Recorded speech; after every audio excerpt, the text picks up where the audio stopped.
अस्सलामुअलैकुम dear students. इंशाल्लाह मुझे उम्मीद है कि सब कैंडिडेट्स खुशी से एग्ज़ामिनेशन सेंटर से वापस अपने घर पहुंचे होंगे। जब से एग्ज़ाम ख़त्म हुआ है तब से बहुत सारी मैसेजेस मुझे मौसूल हुई हैं। I have received thousands of messages कि सर जल्दी से इसका जो आंसर की है रीडिंग सेक्शन का स्पेशली, और जो भी कोई कन्फ्यूजन है वो क्लियर कीजिए। तो दोस्तों कुछ मसरूफियात, कुछ बिज़ी शेड्यूल होने की वजह से मैं रियली आई एम सॉरी कि मैं टाइम पे जल्दी से इसका वीडियो नहीं बना सका। तो अब आपका इंतज़ार ख़त्म हो चुका है। इंशाल्लाह अब हम डिस्कस करेंगे जो आज का डिटेल्ड जो पेपर है उसकी डिटेल्ड डिस्कशन की जाएगी। तो आप मेरे साथ कनेक्टेड रहिए इस वीडियो के एंड तक। ये जो पेपर है ये आज 31 ऑफ मार्च 2024 को कंडक्ट किया गया। टाइम इसका 1 घंटा था और इसके मैक्सिमम मार्क्स जो थे वो 50 थे। तो जनरल इंस्ट्रक्शंस हम यहाँ नहीं पढ़ेंगे। यहाँ पे आपको पता ही है कि आपने पढ़ा भी होगा कि जनरल इंस्ट्रक्शंस जो है इसमें वो क्या है। हम सीधे पेपर की तरफ चले जाएंगे। पेपर जो है ये आपके सामने सबसे पहले एक रीडिंग कंप्रहेंशन का क्वेश्चन पूछा गया था। रीडिंग सेक्शन का जो हम रीडिंग कंप्रहेंशन एक पैसेज बोल रहे थे, तो हमारा खदशा ये था, हम सोच रहे थे कि 2 पैसेजेस पूछी जाएंगी, ठीक है। लेकिन जो कि पास्ट प्रेसिडेंस रही है, तकरीबन 2 पैसेजेस 50 मार्क्स के क्वेश्चन पेपर में पूछी जाती थी। लेकिन आज थोड़ा सा इसका जो शेड्यूल है वो चेंज किया गया है। आज एक ही पैसेज में 20 क्वेश्चंस पूछे गए थे। तो दोस्तों जो ये पैसेज थी, this was regarding the we can say women empowerment, we can say women empowerment, ठीक है। ये भी इसको टाइटल दे सकते हैं। और तालीमी निस्वां जिसको हम बोलते हैं, तालीमी निस्वां का भी इसको टाइटल दे सकते हैं, ठीक है। तो तालीमी निस्वां के बारे में या औरतों की हालत को मजमूई तौर पर बेहतर बनाने के लिए उस एंगल से ये पैसेज जो है ये पूछा गया था, ठीक है। तो पैसेज आपने पढ़ा होगा, अच्छी तरह से पढ़ा होगा। तो थोड़ा सा यहाँ पे मैं आपको पैसेज भी दिखाता चलूँ। ख़वातीन की तालीम दुनिया भर के माशरों की तरक्की के लिए नागुज़ेर है। एक तवील अरसे से ख़वातीन को मुख्तलिफ़ वजूहात जैसे सकाफ़ती अकायद, माशी मजबूरियों और सनफ़ी तअस्सुबात की वजह से तालीम तक रसाई में चैलेंजेस का सामना है। तो कुछ वर्ड्स आप यहाँ पे देख सकते हैं, बहुत डिफ़िकल्ट वर्ड्स हैं। जैसे यहाँ पे है सकाफ़ती अकायद, ठीक है, या माशी मजबूरियाँ, सनफ़ी तअस्सुबात, ठीक है। हम इनके मीनिंग यहाँ पे डिस्कस नहीं करेंगे क्योंकि आपको बहुत इंतज़ार होगा इसकी आंसर की का। तो हम सीधे चलेंगे। देखिए ये आपके सामने पूरा जो पैसेज है ये आपके सामने है, तो आपने अच्छी तरह से देखा होगा। अब आते हैं हम आंसर्स की तरफ और क्वेश्चन एक एक करके हम देखेंगे कि राइट आंसर क्या था, ठीक है। देखिए, बहुत से माशरों में ख़वातीन की तालीम में बुनियादी रुकावटों में से एक रुकावट क्या है। यानी हमारी सोसाइटी में या डिफरेंट सोसाइटीज़ में अगर हम ख़वातीन की तालीम को देखें तो उनकी तालीम में बुनियादी रुकावट क्या होती है। तो इसका जो राइट आंसर है सकाफ़ती अकायद और उसूल, ठीक है। तो ये आप पैसेज में ये आंसर देख सकते हैं। ये इसका राइट आंसर है, B part. This is the right answer. इसके बाद देखेंगे क्वेश्चन नंबर 2। क्वेश्चन नंबर 2, तालीम ख़वातीन को कैसे बाइख्तियार बनाती है। यानी तालीम का क्या किरदार है, क्या रोल है कि वुमेन जो है, ये जो ख़वातीन हैं वो बाइख्तियार यानी खुद मुख्तार बन जाती है, ठीक है, इंडिपेंडेंट बन जाती है। तो इसका राइट आंसर जो है उन्हें इल्म और हुनर फराहम करके। ये भी आप पैसेज में इसका आंसर जो है वो देख सकते हैं। अलिफ पार्ट इसका राइट आंसर है, उन्हें इल्म और हुनर फराहम करके। क्वेश्चन नंबर 3 देखेंगे, सेहत के नताइज पर ख़वातीन की तालीम का मंदरजा झैल में से कौन सा फ़ायदा है। यानी सेहत के रिलेटेड, रिगार्डिंग हेल्थ, ठीक है, which of the following is the benefit of women education, ठीक है। तो वो क्या है, वो है दाल पार्ट इसका, सेहत की देखभाल की मालूमात की बेहतर तफहीम। तफहीम मीन्स अंडरस्टैंडिंग, ठीक है, अंडरस्टैंडिंग।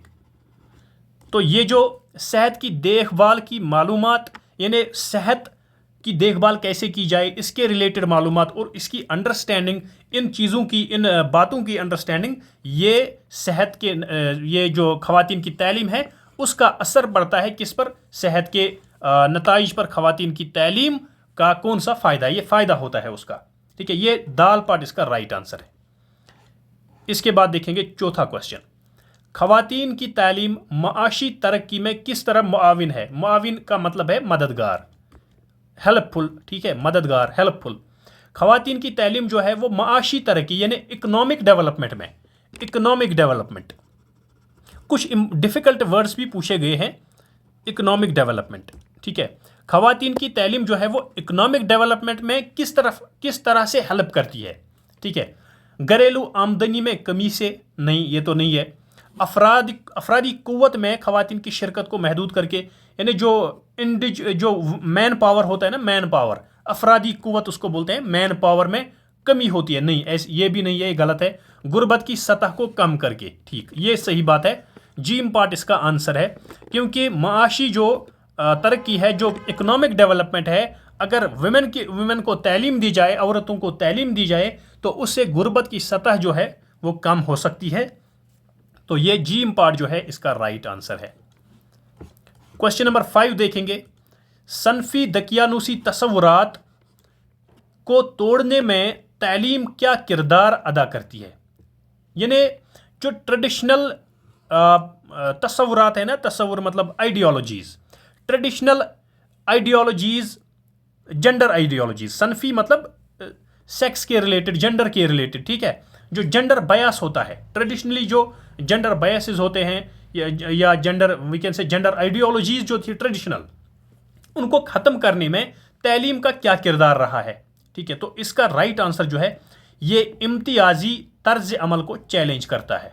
इम्तियाजी तर्ज अमल मतलब यानी मर्द और औरत में फ़र्क जानना। ठीक है, इम्तियाजी तर्ज अमल, यानी कहीं कहते हैं ना हम, इम्तियाजी सलूक किया जाता है। ठीक है, मतलब फ़र्क जानना, दो चीज़ों के बीच में फ़र्क जानना, ये इम्तियाजी तर्ज अमल को चैलेंज करता है। ये जीम पार्ट इसका राइट आंसर है। क्वेश्चन नंबर 6 देखेंगे, क्वेश्चन नंबर 6, ख़वातीन की तालीम में सरमायाकारी का मुमकिना नतीजा क्या है। ठीक है, ख़वातीन की तालीम में सरमायाकारी का मुमकिना नतीजा क्या है। इसका राइट आंसर अलिफ है, आने वाली नस्लों के लिए बेहतर समाजी व इक्तिसादी हालात, यानी जो आने वाली जनरेशन्स हैं, कमिंग जनरेशन्स होती हैं, उनकी सोशल और इकोनॉमिक कंडीशंस जो है वो डेवलप हो जाती है। ठीक है, ये इसका राइट आंसर है, अलिफ पार्ट। इसके बाद देखेंगे क्वेश्चन नंबर 7। क्वेश्चन नंबर 7 है, तालीम ख़वातीन को अपने हुकूक की वकालत करने के लिए कैसे बाइख्तियार बनाती है, यानी एडवोकेटिंग वुमेन राइट्स। ठीक है, advocating women rights, how does education of women help in advocating women rights. ठीक है, कैसे उनको बाइख्तियार बनाती है ये तालीम अपने हुकूक की वकालत करने के लिए। तो इसका राइट आंसर जो है ये बे पार्ट है, इम्तियाजी तर्ज अमल को चैलेंज करने के लिए आलात फराहम करके, ये इसका राइट आंसर है। इसके बाद क्वेश्चन नंबर 8, खानदानी मनसूबाबंदी पर ख़वातीन की तालीम का नतीजा दर्ज झैल में से कौन सा है। ठीक है, खानदानी मनसूबाबंदी जो है, इस पर ख़वातीन की तालीम का नतीजा इनमें से कौन सा है। तो इसका राइट आंसर अलिफ पार्ट है, ज़रखेज़ी की शरह में इजाफा, ज़रखेज़ी की शरह में इजाफा। क्वेश्चन नंबर 9, ख़वातीन की तालीम का बच्चों की तालीम पर क्या असर पड़ता है। तो अगर औरत तालीम हासिल करेगी, इसका बच्चों की तालीम पर क्या असर पड़ता है। तो ये तो ऑब्वियस है, एक कंसेप्चुअल क्वेश्चन है, मतलब एक लेमैन भी इसका आंसर दे सकता है। इसका आंसर जो है अलिफ पार्ट, इससे बच्चों की तालीम में सरमायाकारी बढ़ जाती है। क्वेश्चन नंबर 10, एक ऐसा तरीका क्या है जिसमें तालीम याफ्ता ख़वातीन अफरादी कुव्वत में हिस्सा डालती हैं, यानी जो मैन पावर में कंट्रीब्यूट करती हैं। ठीक है, इसका राइट आंसर जो है दाल पार्ट है, माशी सरगर्मियों में हिस्सा लेकर, यानी when women take part in economic activities, when women take part, when they participate in economic activities of any nation, of any society, then this contributes to the manpower of that society or that economy. So this is the right answer.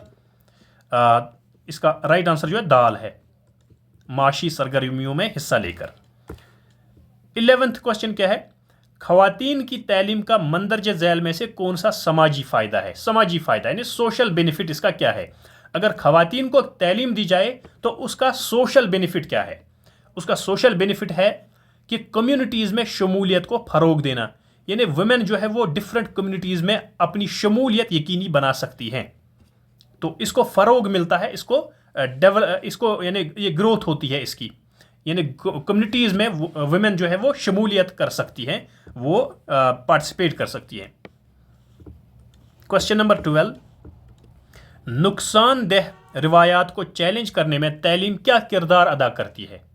जो नुकसानदेह रिवायत है, यानी जो traditional जो रिवायत है ना, मतलब जिनसे नुकसान हुआ है समाज को, उनको चैलेंज करने में तालीम का क्या किरदार है? तो इसका राइट आंसर जो है दाल पाठ है। खवातीन को नुकसानदेह रिवायत को चैलेंज का औजार फराहम करता है, यानी तालीम जो है ये खवातीन के पास एक ऐसा हथियार है जो इन रिवायत को, इन नुकसानदेह रिवायत को चैलेंज कर सकती है। ठीक है, तो इसके बाद क्वेश्चन नंबर 13 है, खवातीन की तालीम में सरमायाकारी का बुनियादी मकसद क्या है? इसका मकसद है खवातीन की मुकम्मल सलाहियतों को गैर मुकफ्फल करना। गैर मुकफ्फल मतलब इनको आज़ाद करना, ठीक है, आज़ाद करना। ठीक है, खवातीन की जो सलाहियतें हैं, इनका जो पोटेंशियल है उसको आज़ाद करना, उसको फ्री छोड़ देना, ताकि ये अपना पोटेंशियल जो है, अपनी सलाहियतें जो है वो कहीं भी इस्तेमाल कर सके। क्वेश्चन नंबर 14 है इसके बाद, तालीम खवातीन की माली आज़ादी में किस तरह मुआविन है? मुआविन का मदद माने जो है मददगार, हेल्पफुल। ठीक है, तालीम खवातीन की माली आज़ादी, ठीक है, माली आज़ादी इन्हें फाइनेंशियल इंडिपेंडेंस कह सकते हैं हम, कि जो तालीम है, how does this education of women ensure the financial independence of women, ये है इसका इंग्लिश में ट्रांसलेशन। तो इसका जीम पार्ट आंसर है, उन्हें मुलाजमत के मौके फराहम करके, इन्हें जब वुमेन तालीम हासिल करती हैं तो उन्हें मुलाजमत के मौके फराहम होते हैं, तो इस तरीके से वो फिर फाइनेंशियली इंडिपेंडेंट हो जाती हैं। क्वेश्चन नंबर 15, खवातीन की तालीम तक रसाई से इनकार का एक नतीजा क्या है? खवातीन की तालीम तक रसाई से इनकार का नतीजा, इन्हें अगर खवातीन को तालीम से रोका जाए, अगर उनको तालीम हासिल करने नहीं दिया जाए, तो उसका एक बुरा नतीजा क्या हो सकता है? तो उसका नतीजा है अलिफ पाठ, सनफी आदमी मसावात को तकवीयत देना, इन्हें जो जेंडर बायस है, जेंडर बायस जो है वो डेवलप हो जाता है। ठीक है, इन्हें we can say gender inequalities जो है इससे बढ़ जाती है। क्वेश्चन नंबर 16 देखेंगे। क्वेश्चन नंबर 16, तालीम खवातीन को इम्तियाजी सलूक को चैलेंज करने के काबिल कैसे बनाती है? जो तालीम है ये खवातीन को कैसे इस काबिल बनाती है कि वो इम्तियाजी सलूक को चैलेंज करें? इम्तियाजी सलूक मतलब वुमेन और मेन को इक्वल नहीं जानना, इनइक्वालिटी, ठीक है, जेंडर इनइक्वालिटी। तो इसको ख़त्म करने के लिए कैसे तालीम, किस हथियार से इनको आरास्ता करती है? उन्हें इल्म और हुनर फराहम करके, ये इसका राइट आंसर है, जीम पार्ट। क्वेश्चन नंबर 17 है हमारे पास, मंदरजे झैल में से कौन सी खवातीन की तालीम में सरमायाकारी का नतीजा है? मंदरजे झैल में से कौन सी खवातीन की तालीम में सरमायाकारी का नतीजा है? इसका राइट आंसर जो अलिफ पार्ट, बेहतर समाजी व इक्तिसादी हालात, यानी good social and economic conditions. इसके बाद है क्वेश्चन नंबर 18, एक ऐसा तरीका क्या है जिसमें तालीम याफ्ता खवातीन गुर्बत को कम करने में अपना हिस्सा डालती हैं? तो इसका राइट आंसर जो है वो है बे पार्ट, अफरादी कुव्वत में हिस्सा लेकर, यानी अफरादी कुव्वत जो मैंने बार बार अभी कहा, ये मतलब मैन पावर में कंट्रीब्यूट करना। क्वेश्चन नंबर 19, तालीम खवातीन को सनफी मसावात की वकालत करने के लिए कैसे बाइख्तियार बनाती है? सनफी मसावात की वकालत करने के लिए, यानी जेंडर इक्वालिटी, इसको ट्रांसलेट करेंगे जेंडर इक्वालिटी में, ठीक है, जेंडर इक्वालिटी। तो तालीम जो है वो खवातीन को जेंडर इक्वालिटी की वकालत करने के लिए, इसको एडवोकेट करने के लिए कैसे एनेबल करती है, कैसे बाइख्तियार बनाती है? तो इसका राइट आंसर जो है ये दाल पाठ है। उन्हें अदम मसावात को चैलेंज करने के औजार फराहम करके, यानी वो जो वुमेन जब तालीम हासिल करती है तो वो जेंडर इनइक्वालिटी को चैलेंज करने के लिए उनके पास एक औजार, उनके पास एक हथियार फराहम हो जाता है तालीम के ज़रिए से। ठीक है, इसके बाद देखेंगे लास्ट वाला क्वेश्चन जो है क्वेश्चन नंबर 20, आने वाली नस्लों के लिए खवातीन की तालीम में सरमायाकारी की क्या अहमियत है? तो इसका जो राइट आंसर है वो है जीम पार्ट, ये समाजी व इक्तिसादी हालात को बेहतर बनाता है। तो दोस्तों ये थे 20 questions which were asked in your passage. ये पैसेज में पूछे गए थे, रीडिंग कंप्रहेंशन में पूछे गए थे। तो अगर मैंने पहले ही कहा था आपको कि अगर आप लोगों को लगता है कि 12 क्वेश्चंस मेरे ठीक हो गए तो आप वहां पे ही छोड़ देना ताकि आपका टाइम बच जाए, चूंकि जो बाकी सेक्शंस हैं वो भी थोड़े से लेंथी ही थे, तो इसलिए उनको टैकल करने के लिए आप 12 पर भी रुक सकते थे। ठीक है, तो अब जिन्होंने सारे किए हैं तो बहुत अच्छा किया है, दैट इज अप्रिशिएबल। अब इसके बाद सेक्शन बी देखेंगे। तो सेक्शन ए में जिसके तकरीबन 8 से ऊपर क्वेश्चन ठीक हो गए हैं वो क्वालिफाई हो गया। इसके बाद देखेंगे अब सेक्शन बी। सेक्शन बी जो है ये राइटिंग सेक्शन है। ठीक है, क्योंकि हमें सिलेबस पर भी पता था। अपने कौमी अखबार के एडिटर को एक खत लिखें जिसमें कम्युनिटी पार्क्स और तफरीही सहूलियात यानी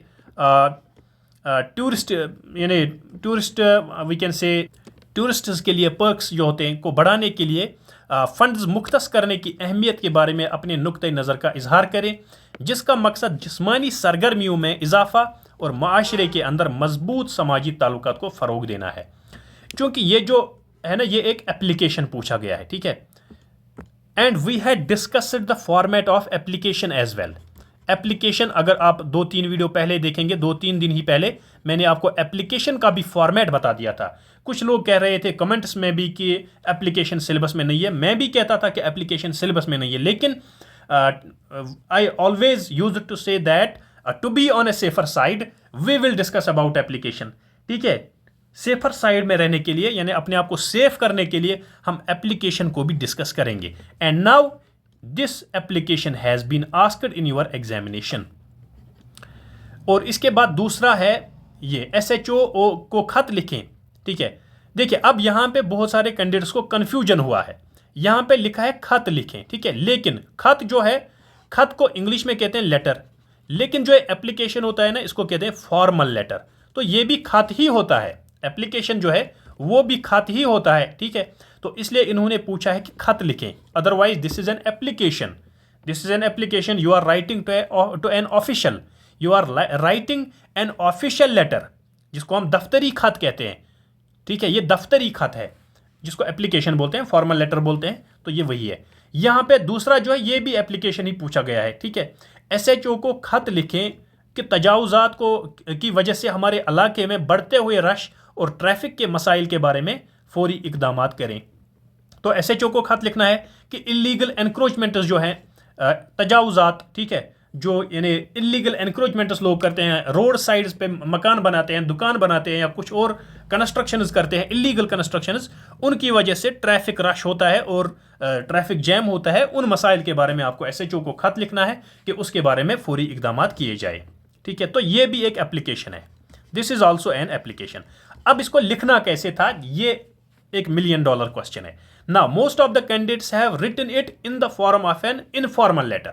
ठीक है, उन्होंने खत के तरीके से, जो हमने बोला था इम्तिहानी मरकज, ठीक है, उसके बाद डेट, तो उस तरीके से ये खत नहीं लिखना था, ये खत उस तरीके से नहीं लिखना था, ये बल्कि एक एप्लीकेशन की तरह लिखना था, बखदमत जनाब SHO साहब।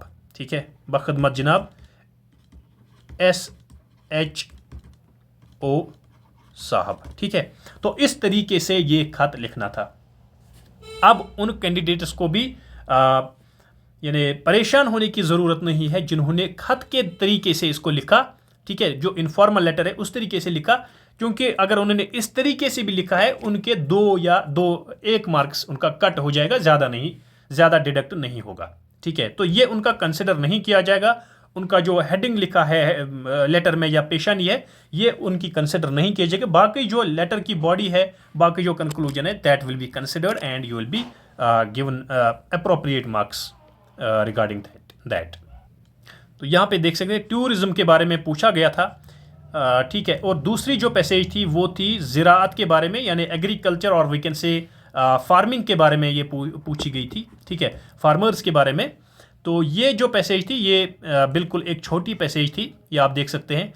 लेकिन ओवरऑल अगर हम बात करें ना, ये पेपर जो था this was a lengthy paper, specially जब हम बात करते हैं जो इसका पहला पार्ट है, पहला सेक्शन जो है reading section, this was very much we can say lengthy, ठीक है। ये थोड़ा सा डिफिकल्ट भी था, थोड़ा सा लेंथी भी था, लेकिन एक चीज़ है, इसमें नेगेटिव मार्किंग नहीं थी, नेगेटिव मार्किंग जो है नहीं थी इसमें, ठीक है, नो नेगेटिव मार्किंग, ठीक।